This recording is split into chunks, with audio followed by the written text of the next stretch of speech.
My manager stole $11,200 of my tips and called it a management fee.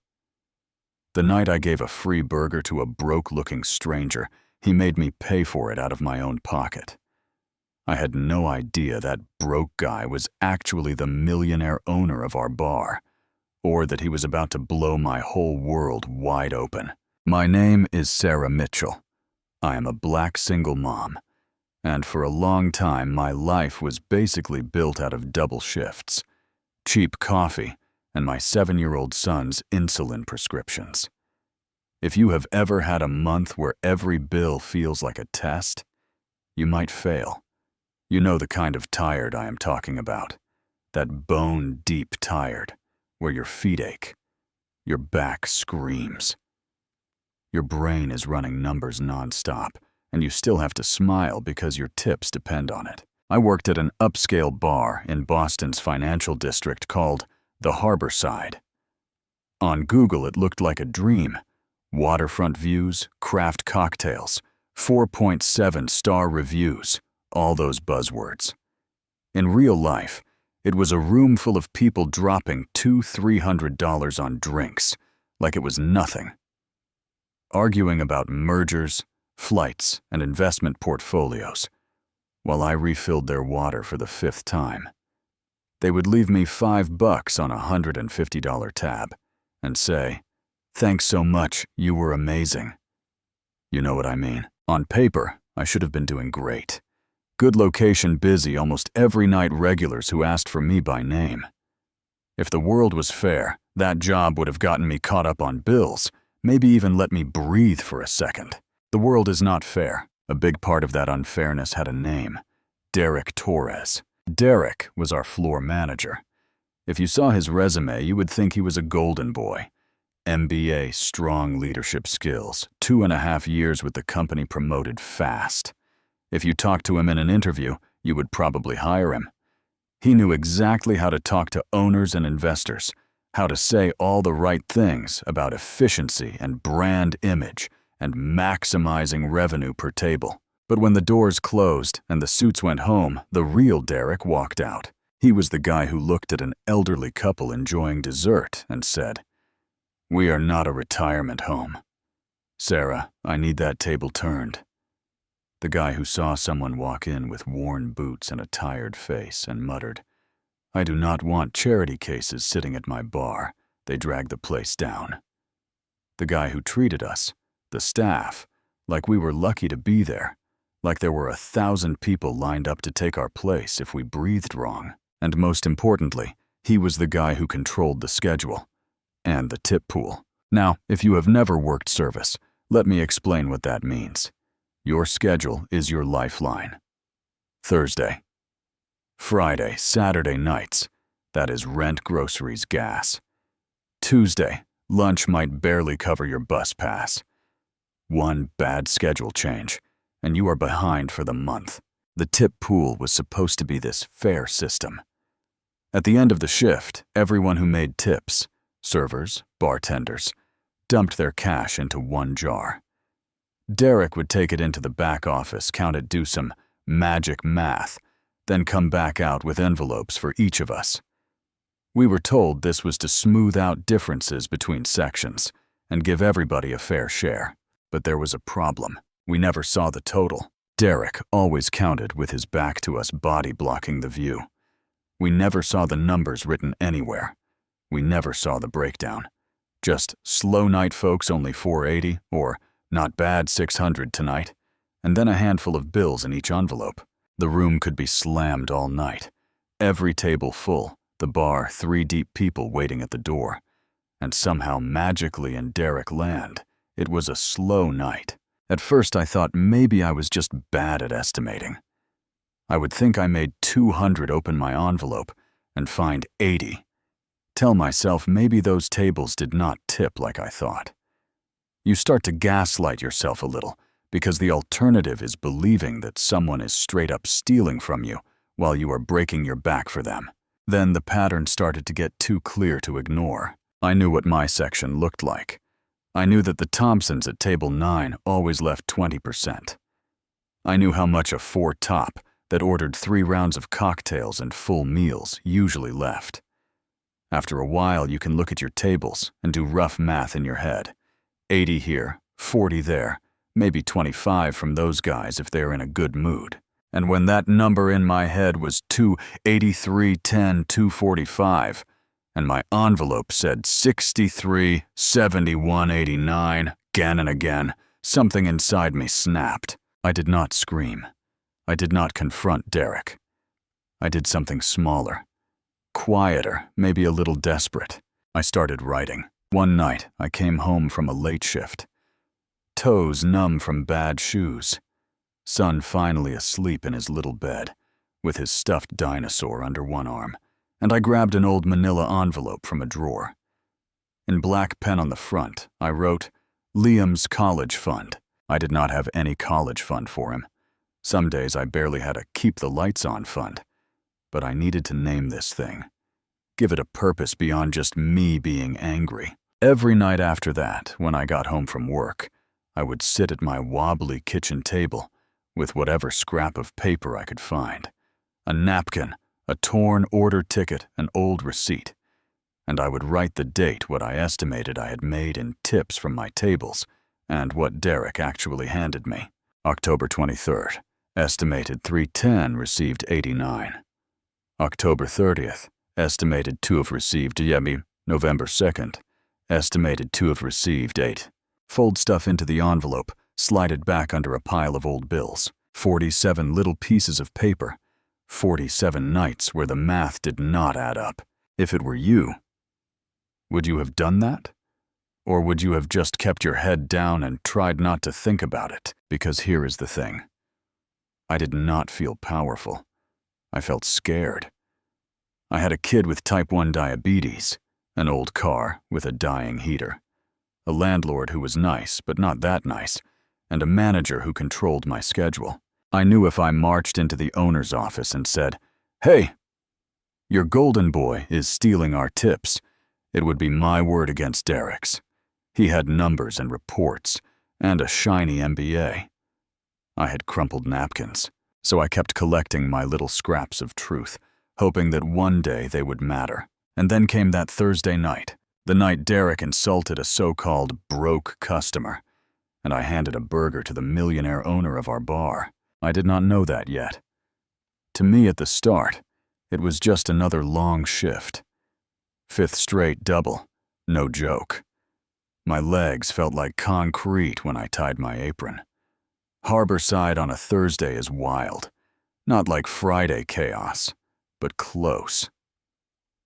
After work, crowd hits at 6 place goes from quiet to wall noise in about 10 minutes. By 7, I had 6 tables in my section, plus a few regulars at the bar who liked to wave me down for their usual. Table 8 wanted another round. Table 12 was finally ready to order appetizers. The 4 top by the window needed their entrees checked on, and the Thompson couple at table 9 had just walked in. My faithful 20%ers, bless them. Derek was in full manager on a mission mode, stalking the floor with a clipboard like he was running a Fortune 500 company instead of a restaurant. He liked to plant himself by the POS station so he could watch every move we made. At one point, he jerked his chin toward table 6, where an older couple was sharing dessert, their heads bent toward each other, in that way people do when they have spent decades together. "They finished 30 minutes ago," he said. "They are camping. I need that table turned." I looked at them. The woman had on this soft blue sweater hair, done nice makeup, like she had actually taken time to get ready. The man was laughing at something she said, his hand resting on hers. It looked like a real date night. You know, the kind you save up for when you are on a fixed income. "They are just enjoying their dessert," I said carefully. "I will go check on them in a minute." Derek's jaw clenched. "Check on them now. We are not a retirement home." That one stung. Not because I cared what he thought of them, but because I knew what was going to happen. I was going to be the one who made them feel like they were in the way. I took a breath, grabbed the check, walked over with the practiced smile. No rush at all, I said, putting it down gently. But whenever you are ready, I just wanted to have this here for you. The man's face fell. Oh, we are taking too long, aren't we? I am sorry. Not at all, I said quickly. Please, take your time, really. But the spell was broken. The wife was already digging for her purse, saying, "We will get out of your way." They left half the cake on the plate, left a smaller tip than usual, and shuffled out looking like they had done something wrong. I took their cash, tucked it into my apron, and felt that little knot of anger twist tighter in my chest. So that was the mood I was in when I saw the man in the torn jacket sit down at the bar. From where I was standing, I could only see him in glimpses between bodies at the counter. Worn work boots with scuffed toes, faded jeans, brown Carhartt-style jacket that had seen paint and dust. No watch, no shiny jewelry, just this tired, defeated posture, shoulders slightly rounded, eyes on the floor. This was not our usual banker or tech bro. The hostess steered him toward a bar seat, probably because the dining room was slammed, and honestly, she did not want to put him in the middle of the suits. Our bartender Rebecca greeted him, but he asked if he could order with a waitress instead, so she waved me over when I had a second. I walked up, gave him my best real smile, not the server autopilot one, and said, "Hey there, what can I get started for you tonight?" He kept his eyes down on the menu. His voice was low, like he was embarrassed to even answer. What is the cheapest thing you have?" I rattled off the appetizers. Fries, mozzarella sticks, a couple of other things. He stared at the menu like the numbers were hurting him. Then he glanced at his phone. That check your balance look I know too well, and said, "Just water is fine. And the fries. Small order. That is all." I did not write it down. I just looked at him for a second. You know when you see yourself in someone else for a split second. The same tired around the eyes, the same calculation of how little can I get away with spending. I saw that. And I heard my dad's voice in the back of my mind, the way he always used to say, "You never know what somebody has been through before they sit down at your table, so you treat them like they matter. That is your job." So I leaned slightly on the bar, lowered my voice like I was letting him in on a secret. "Can I be honest with you for a second?" He looked up surprised. "Okay." "The kitchen made extra burgers tonight," I said. "We have a new line cook. Great kid, still learning portions. He over-prepped, and we have 4 burgers too many sitting in the window. One of those is going in the trash in about 10 minutes, if nobody eats it." He opened his mouth, shook his head. "I cannot. I do not have money for—" "No charge," I cut in, gentle but firm. "It is already made, already paid for. It is either going to you or going to the trash. And honestly, you look like you have been working hard. A person who has been working hard deserves more than just fries." Silence. He just stared at me. His mouth opened a little, then closed again. His eyes got shiny, and he blinked hard, like he was trying to push it down. His throat worked, but no words came out. For a second, I thought maybe I had embarrassed him. Maybe I had overstepped. "Why would you do that?" he finally whispered. His voice cracked on the last word. "Because everyone who walks through that door deserves to be treated like they matter," I said. "It is that simple. So, can I bring you that burger? It is really good, I promise. House sauce, bacon, aged cheddar, sweet potato fries." He gave the tiniest nod. "Perfect." I smiled, writing it up. "I will get that right out. And listen, if my manager gives you any grief about it, you just tell him Sarah said it was kitchen waste, and he can talk to me." Plot twist coming. I walked back to the POS station, started entering the comp, and suddenly felt someone at my shoulder. Derek. I could feel the annoyance coming off him like heat. "What did you just do?" he hissed, eyes flicking toward the man at the bar. "Kitchen waste," I said, keeping my tone neutral. "Extra burger from the new cook. It was going to be thrown out." "That is a $24 burger," he snapped. "We do not give charity to people who cannot pay. This is not a soup kitchen." I pointed to the food waste policy on the wall. Company policy says we can comp reasonable amounts to avoid waste. I do not care what policy says, he said, voice going cold. You know the rules about unauthorized comps. That is coming out of your tips tonight. $24. And you are cut at 9 instead of 11. I do not need servers who waste time on people who do not tip. There was this tiny moment where time stretched, and I felt two different futures pull at me. In one, I argued. In one, I told him I was tired of being bullied, that I knew he was stealing, that this was wrong. In the other, I did what broke single moms do. I chose the battle I could survive. I took a breath, swallowed the anger, and said, fine. Not because it was fine. Because in that moment, feeding a stranger and treating him like a human being felt more important than $24 and 2 hours of tips. I had no idea that the stranger was listening to every word. I had no idea he was quietly clocking every move Derek made. I had no idea that me saying fine was about to cost Derek $31,200 and his job.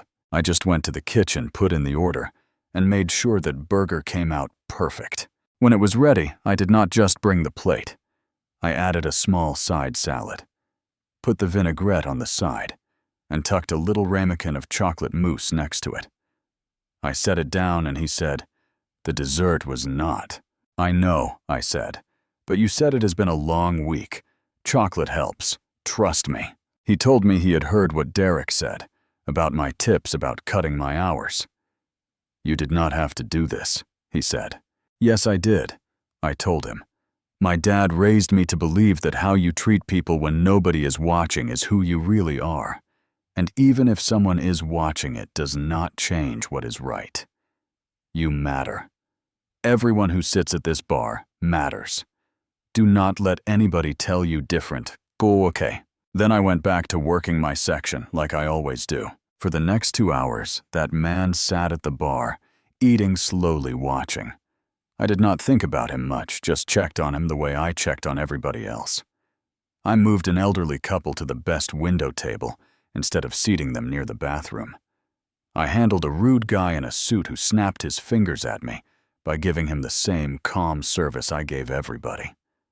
When Derek cut me at 9, I clocked out and then still walked around all my tables and transferred them to Emma with notes, who had allergies, who was celebrating, who liked extra lemon in their water.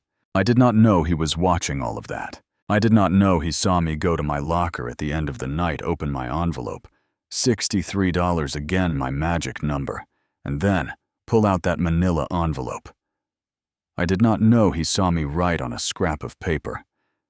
Thursday, November 7th. Estimated 280 received 63. Tuck it into the envelope and hide it behind my extra uniform. I just knew I was exhausted, underpaid, and I had to get home to my kid. If you are still with me, stick around, because what happened next will blow your mind.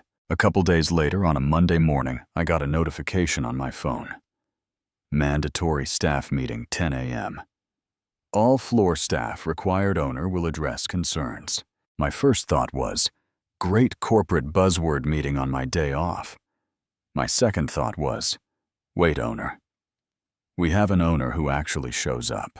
I scrambled for childcare, changed out of sweatpants into my black work pants and a clean top, and took the bus into the city. When I walked into the conference room, most of the crew was already there. Emma, Jason, Rebecca, hostess, Maria Line, cook Tommy, and Derek at the head of the table, acting like he was king of the world. Relax, Derek said, grinning. Owner probably just wants to congratulate us. We have been crushing revenue. I sat near the back, arms crossed, stomach in knots. I did not know what I was nervous about exactly, but my body knew. Then the door opened. A man walked in a tailored suit, crisp white shirt, expensive shoes, neat haircut. He closed the door, turned around, and for a second my brain did not connect him to the guy in the worn jacket at the bar. Different outfit, different posture. Then he looked at me. and my heart did this weird drop, and then slam against my ribs thing. It was him, the broke guy, the burger, the free dessert, the water and fries. I felt the blood drain from my face. Derek frowned. "Who are you?" "My name is Alexander Brooks," the man said calmly. "I own this restaurant." You could have heard a fork drop. He was not being dramatic. He did not raise his voice. He just took control of the room. He started by talking about Thursday night, how he had walked in wearing his father's old work jacket, jeans, boots, no watch, no ring, carrying only $15 cash, how he had asked for the cheapest thing on the menu because he wanted to see how we treated someone who looked low value. He looked at me and said, "Sarah, you walked up and asked if I had had a long day. You offered me an extra burger from the kitchen, told me it would go in the trash if someone did not eat it, told me it was no charge. You added dessert. You told me I mattered, even when your manager punished you for it, and cut your hours. You still chose kindness." I wanted to disappear. "I'm so sorry," I blurted out. "If I had known, I would not have comped your meal. I was not trying to steal, He held up a hand. "Do not apologize," he said. "You did nothing wrong. Let me finish." Then he turned to Derek, and his whole energy hardened. "Thursday night," he said. "You told the staff it was a slow night, and that total tips were $835. Is that correct?" Derek swallowed. "Yeah, it was slow." Alexander opened his laptop, turned the screen toward us, and hit play. Back office security footage started rolling. Date and time stamp in the corner. We saw Derek walk into the back office alone after close look around, pull the tip jar from under the counter. He turned slightly, but not enough. The camera could still see his hands. We watched as he counted the money, set some aside on the desk, then slipped a thick stack of bills into his jacket pocket. He counted the remaining smaller stacks and put those into envelopes. Then another night. Same sequence. Check the door, pull the jar count pocket divide. Then another. My mouth literally fell open. "For the last 8 weeks, Alex said quietly. My IT director pulled every piece of footage like this. There are 43 separate instances of you doing this on nights you managed. Based on visible denominations, that comes to about $12,800 stolen from the tip pool in 2 months. He clicked through a spreadsheet. When we look back over the last 18 months, we estimate about $31,200 stolen from 4 employees. He looked right at me. "Sarah Mitchell," he said. "Roughly $11,200 of that is yours." The room spun for a second. I heard a weird sound, and then realized it came from me. It was like a sob got tangled up with a laugh. Of course the number was that high. Of course it was. And also it felt so unreal that my brain did not know what to do with it. "Jason Davis," he went on. "About 8,100. Emma Williams, 6,800. Rebecca Moore, 5,100. Derek finally tries to fight back. "Those are just estimates," he said, voice rising. "You cannot prove," Alex interrupted him. "No, they are calculations," he said, "based on POS data cross-referenced with your personal bank deposits."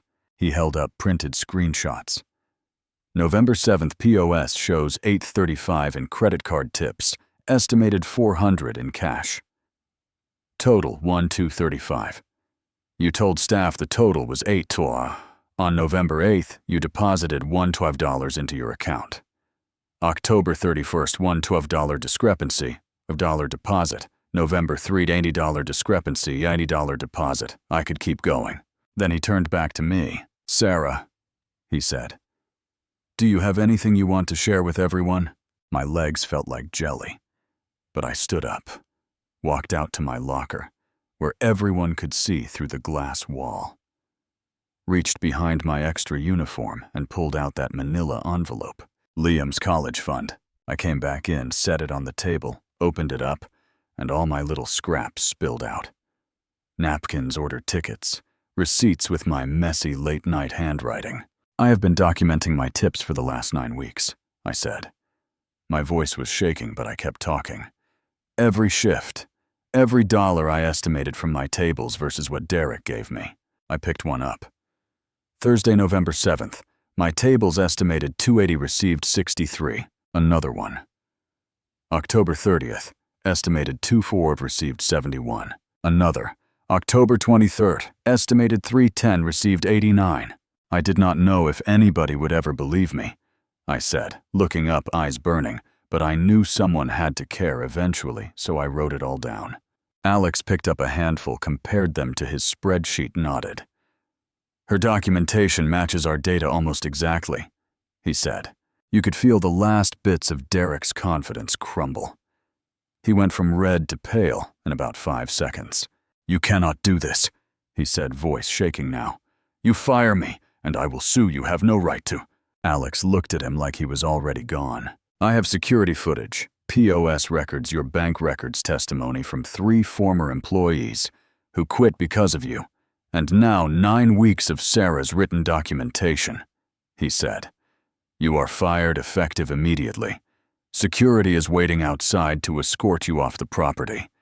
If you come back here, if you contact any current or former employees, if you try to interfere in any way, I will file criminal charges for felony wage theft.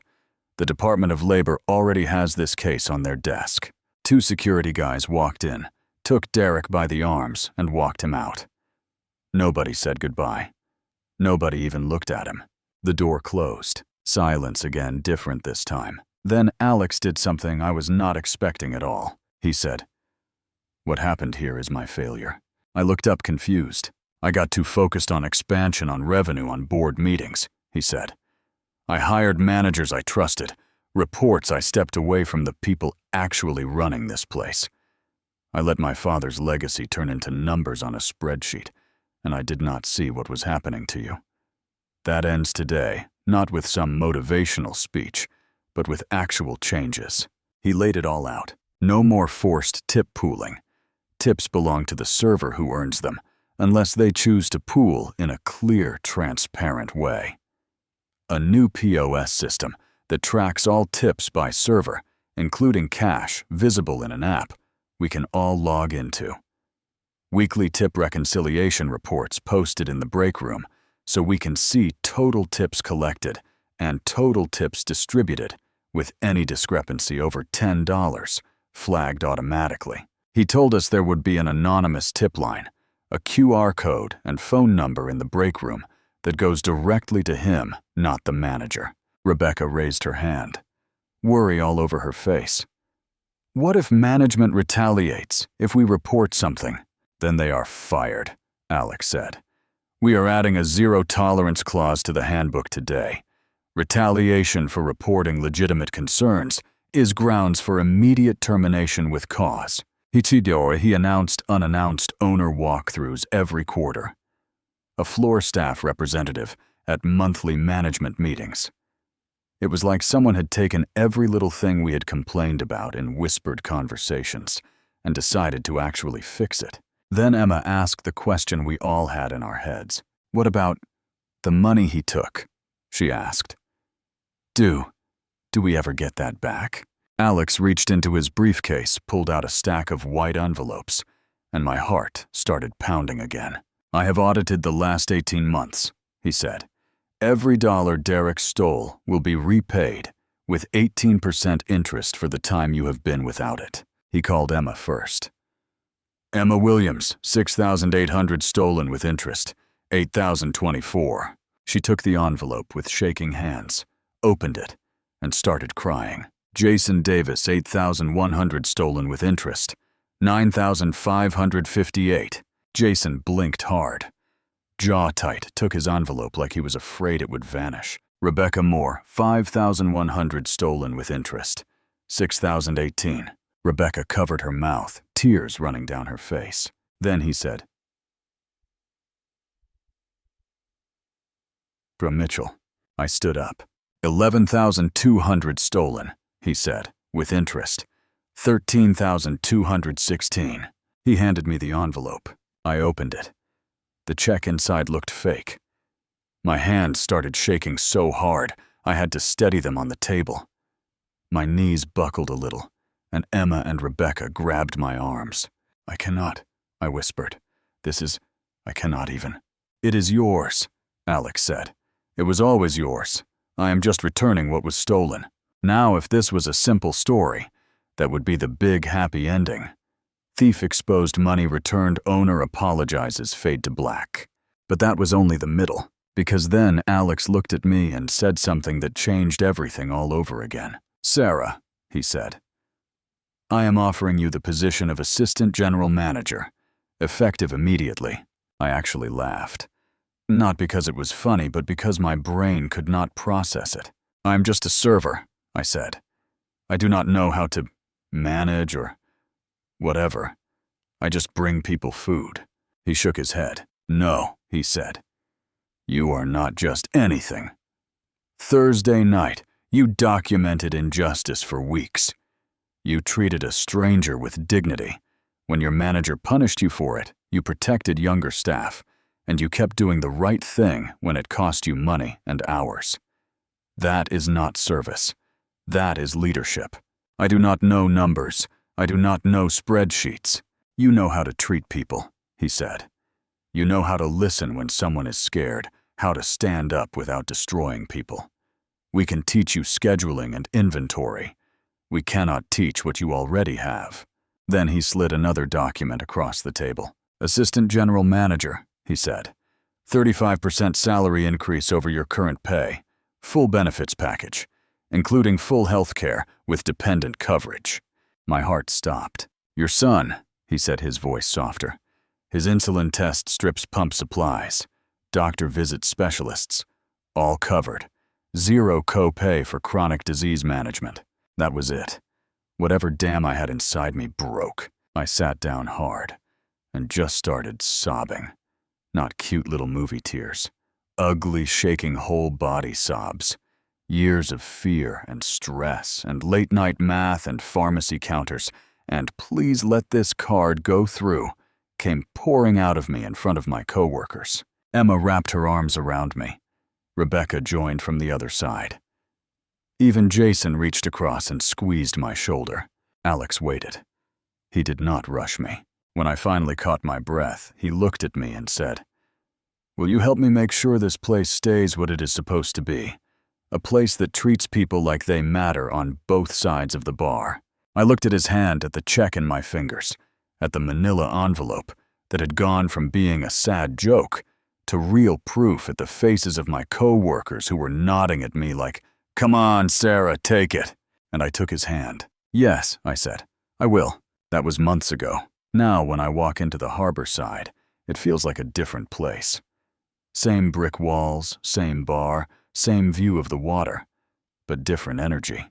I stand near the kitchen pass in my Navy shirt, with Assistant General Manager stitched over the pocket, and I train new servers.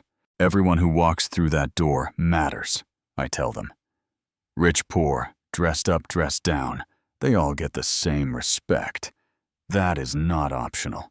That is who we are. One of the new servers, Katie, raised her hand once and asked, "But what if they are rude to us?" "You still treat them with dignity," I said. "That is your choice, not theirs. My dad used to say, the measure of a person is how they treat people who cannot do anything for them. Be the person you are proud to be when you go home at night, no matter how they act." Across the restaurant, my son Liam sits in a corner booth after school doing his homework. His insulin pump is visible on his arm sometimes when he forgets to pull his sleeve down, and I do not flinch anymore because I know his supplies are covered. Chef Tommy brings him a plate of fries and calls it homework fuel, and Liam grins like any other kid. At the bar, Rebecca shows the new bartender how tips work now. "The system auto-calculates," she says. "At the end of your shift, you log into your portal, see exactly what you made, and it goes straight to your paycheck. No jar, no mystery, no manager hands on it." In the corner, Alex sits with Emma and Jason, looking over the weekly tip reconciliation report. "Last week you made $380, he says to Emma. "Does that match your app?" She checks her phone. "Yep, $380 exactly." "Good," he says. Any difference, even small, you tell Sarah or you tell me. We investigate everything. At 7 p.m. on a random night, a guy with paint-stained jeans and tired eyes walks in. The new hostess starts to lead him to a small table by the kitchen. Instinctive bias kicking in. I catch her eye. Shake my head. Step in. "Hey," I say, "table 8 just opened up. Best view in the house. Let's put him there." The guy looks surprised, then grateful. "Thank you," he says. "That is really kind." "Everyone gets our best," I tell him. "Enjoy." Sometimes Alex still does undercover walkthroughs. Not in disguise anymore, just unannounced. He comes into the kitchen, shakes hands with dishwashers, and line cooks asks them how things are really going. They tell him. They are not scared now. A few months after the big reveal, he told us what happened with Derek. Derek pled guilty to wage theft and fraud. He got probation and has to pay restitution. Some people thought he should have gone to jail. Some thought what he got was enough. People still argue about that. Alex also shared something that stuck with me.